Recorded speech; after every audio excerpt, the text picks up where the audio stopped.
Every culture has its own unique folklore traditions and tales passed down through generations. In the modern day, these are often looked upon by most with the idle interest of a time gone by, but I have always found them to be quite fascinating. They reveal so much about the hopes and fears of the people who once were, people trying to make sense of the world around them and, at times, cope with its harsh realities.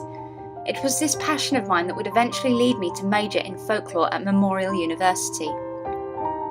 I relished the study, so I was thrilled when I was given the assignment to interview people on a topic of my choosing. I live in Newfoundland, a province steeped in supernatural folklore, so I jumped at the chance to delve into the stories of the fairies, the mischievous, malevolent creatures that lurked in the forests and fields. In preparation, I went to the folklore archive to borrow some recording equipment as well as to listen to other recordings to get more of a sense of what I was in for. I listened in rapt attention to people of various ages tell their tales of the wee people, of lights in the forest, or of strange enthralling music carried on the wind. I decided to conduct the interviews in my hometown and made plans to stay with my parents for the weekend. My family comes from Cupids, a rural, over 400-year-old community about an hour drive from the city where I lived. Given that Cupids was the sort of town where everyone knew everyone else, it wasn't hard for me to find a few of the older residents who were willing to share their tales and encounters with the fairies and allowed me to record them. One lady told me of her uncle who was wounded by one of them and spent the rest of the month picking fish bones and wool out of the stinking cut before it finally healed. Another encounter was described by a gentleman who claimed that he had gone into the woods to set rabbit snares, only to come home 3 weeks later with no recollection of where he had been or even that such an amount of time had passed. The last interview of the day was reserved for my grandfather, who had agreed to tell me his story, but, unlike the others, now seemed reluctant to do so. I assured him that I could find someone else if he was uncomfortable, but he shook his head and began to speak.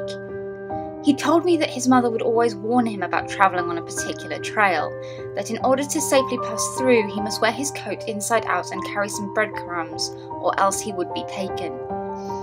Even in those more superstitious times, he was not the sort to believe in such things, and so, as he found himself hurrying to get home before dark after a day of berry picking, he brazenly cut through that very trail, without a second thought to his mother's warnings. He recalled that as he walked along the path, the surrounding trees seemed to close in on him, the area feeling more oppressive. While he felt foolish, he decided at that point to turn back and take another route. He had begun to shake while telling his tale, but now tears filled his eyes as he sputtered and stammered as he attempted to describe what he saw when he turned back. Devils was all he could finally manage. I took his clammy hand to calm him and told him again that he did not have to tell me any more. But he regained control of himself and told me that he ran, frantically throwing the breadcrumbs and tearing off his coat, flipping it inside out and holding it in place like a cape. He did not stop or slow until he reached the safety of his home, bursting through the doors to find his bewildered mother. She was about to scold him for his torn coat until she realised what had happened, at which point she held him close and thanked God that he was safe. When my grandfather looked at his coat, he noticed 3 long tears as if it had been clawed. His story finished, he shakily excused himself to bed. I apologised for upsetting him, but he waved it away, only turning back to make me promise not to ever go looking for such things. I gave him my word to ease his old mind and left. I returned to my parents' home and spent much of the rest of the night writing my report and re-listening to the stories I had gathered.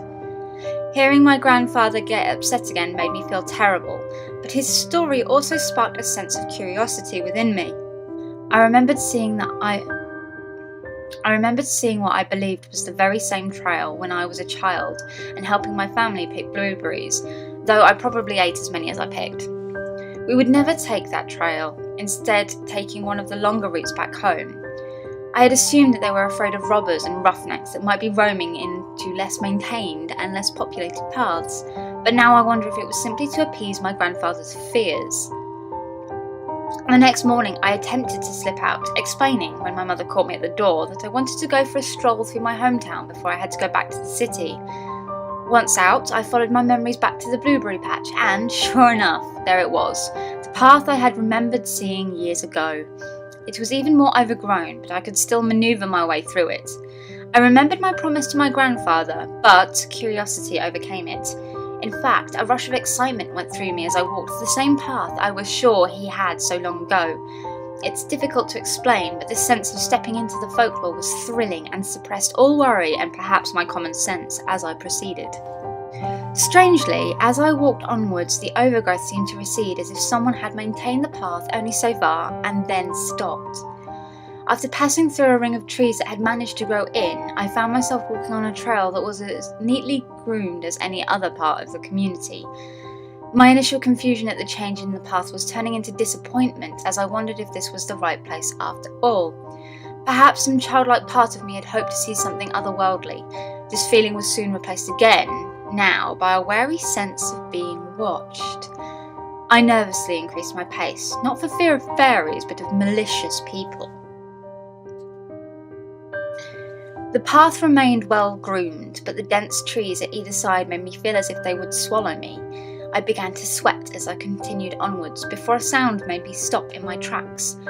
There was a low creaking sound, as if a bough were being broken. Even though everything in my being told me not to, I turned towards the sound, which was coming from the area I had just travelled. My blood ran cold at the sight that greeted my eyes.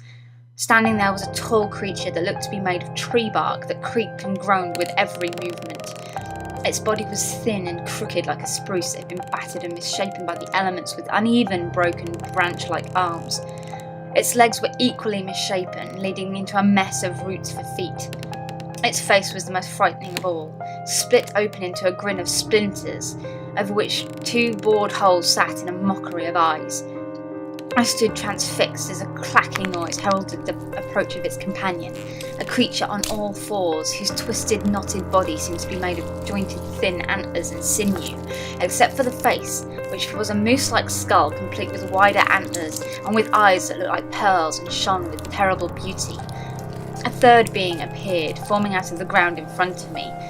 It held a vaguely humanoid form, although faceless, and looked to be composed of moss and soil, though it reeked of death and insects burrowed through it.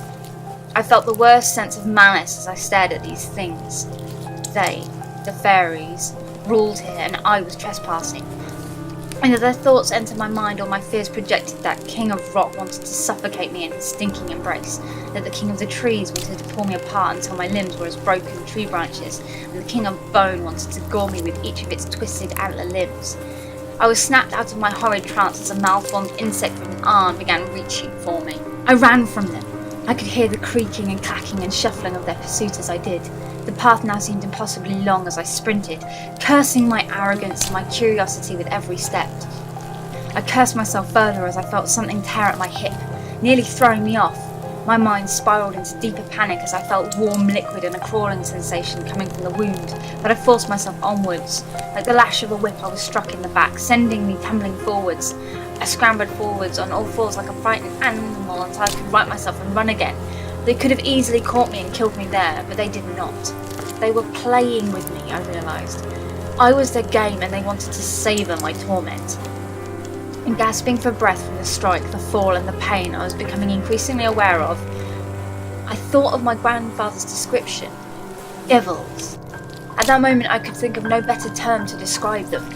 The tales I had gathered had spoken of their maliciousness, but even my grandfather's tearful recount had failed to instill in me an inkling of the pure evil that lurked here, or a true belief in their existence. I had no bread to offer, nor a coat to turn inside out.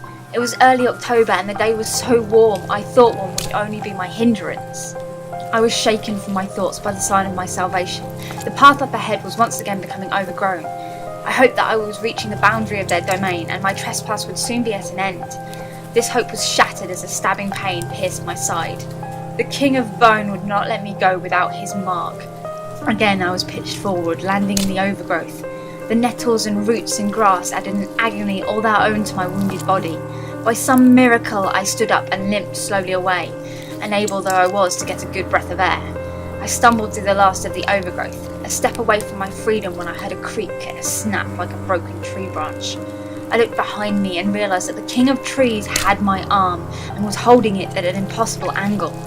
My fear left me, as it did my senses, as I slipped from his grip and fell the remaining distance out of the trail. I thought I heard laughter that was soon replaced by the voices of men. I awoke in a hospital bed, surrounded by the worried faces of my parents and my grandparents. My mother, seeing me awake, burst into fresh tears.